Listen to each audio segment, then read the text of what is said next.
When I hear people talk about reading, I often notice that there's this sense of, I wish I enjoyed reading as much of that. I wish I was someone who liked to read. I wish reading was something that I had time for. And I notice that there's always a separation that gets created between ourselves and the actual thing that we want. We look at reading as something to aspire to rather than something that is just a part of our everyday life. Like, for example, if I made this video right now and instead I titled it, Why You Don't Shower Every Day. Now, of course, to some people that might be valuable if they're not showering every day, but to the majority of people, we don't really have a problem showering every day. We wouldn't need to hear advice on something that comes as second nature to us. But that's really where we're having this problem with reading. We don't really have it as something that's a part of our everyday life. We always look at it as something to reach or to aspire to be a reader, to reach the point of being a reader. And every time we think about it like that, we just serve to further, it's like we create more of an expanse between us and the thing. There's a distance or a separation. And we feel that the way to get around that oftentimes is to have enough motivation or enough seriousness to bridge the gap, to work harder.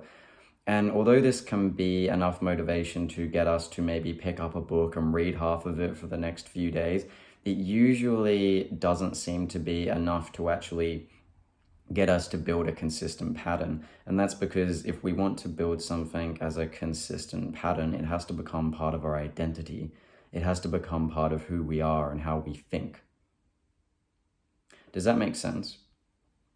The motivation is like, yes, I'm going to reach the thing. And it sort of fires up the nervous system and puts us in this aroused state where we're like, okay, I'm going to go reach the thing. And it works, but it's a short burning fuel. We need something that's more tenable and something that over time will actually plug us into the thing. Reading can actually be really enjoyable and it can serve so much, it can serve a massive purpose in your life, right? There's that great quote that, readers are leaders. And it's a simple one, but I actually think there's a lot of truth to that. Reading allows you to structure your mind. It allows you to choose the information you want to structure your thought patterns, right? You're metabolizing information and data from the world, and then you're processing that into your ideas and opinions and structures, right? We have to take in information from somewhere. So why not do it from books that we choose to? So the major step in getting into reading and actually building a consistent, stable pattern with this is to read things that you enjoy. Enjoy the books that you read. It shouldn't be just something where you're like, yeah, you're right. I should read that personal development book. I should read the 7 Habits of Highly Effective People. Like, sure, that might be valuable, but does that information actually interest you? Like for me, I could care less about Hungarian architecture, just a random thing I'm pulling out of the top of my head. I don't know anything about it and I'm not interested in it. I'm not, even if 20 or 30 or 50 people told me that's highly valuable, unless the social proof was enough to motivate me to do it, I'm not going to feel that motivation in myself. It's not intrinsically motivating to me. But psychology, anthropology, and philosophy, they're topics that I'm personally interested in. So you want to be able to read things that plug in naturally to your identity and to your personality. Don't try to build a habit of reading all these books that you think you should read because they'll make you a better person. Start reading from the person that you actually are. And then once you actually have momentum built up and reading things you're interested in, it's more easy to transfer that information into things that you find valuable, even though you might not be as interested in them, right? If you're really used to reading all these books because you actually love to read them, that just becomes a skill that you can then transfer into another area.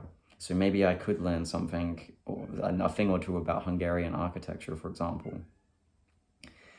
So make sure to find things that you actually enjoy. The other thing is we tend to keep consistent with stuff that serves a purpose for us. It has to be functional in some way.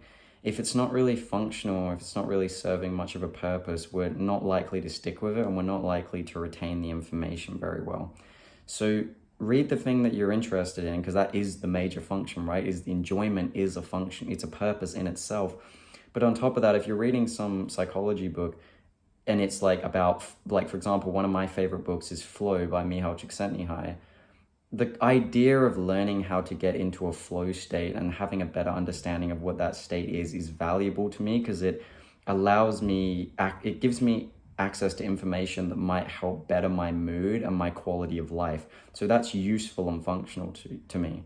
So take the time to actually note what's useful about this and what am I interested in. You want to explore the things that you're naturally moved towards, not the things that people tell you you should do. Other than that, and then on top of that, you just have the consistency thing. If you're doing something consistently for 1 to 2 to 3 months, you will actually just start to develop a natural pattern of doing it. But it's just going to take that bit of time to stick in. But if you want to be consistent with it, it should be enjoyable to you and it should serve a purpose to you. And that's the major thing that I notice about reading. That's why I don't really think people stick with it, and it often just stays some abstract utopic vision of something that I'm going to do in the future, but I never really get involved in. I think that's the major thing.